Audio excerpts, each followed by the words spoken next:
share ko lang tong video na to guys sa nakaranas nito. May nakalagay na monetization limited.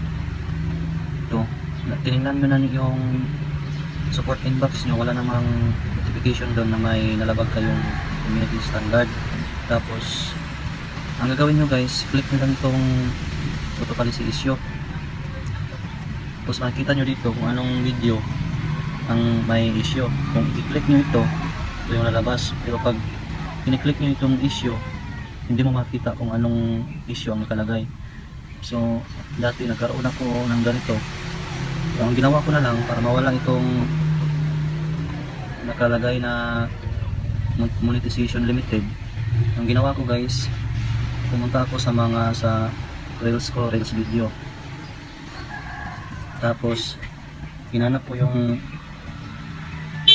video na may issue. So hanapin mo yung video kung ano yung video na nakalagay doon. Pag nahanap mo na, ang gagawin mo guys, so ang gawin nyo dito, delete mo na lang to guys. Delete.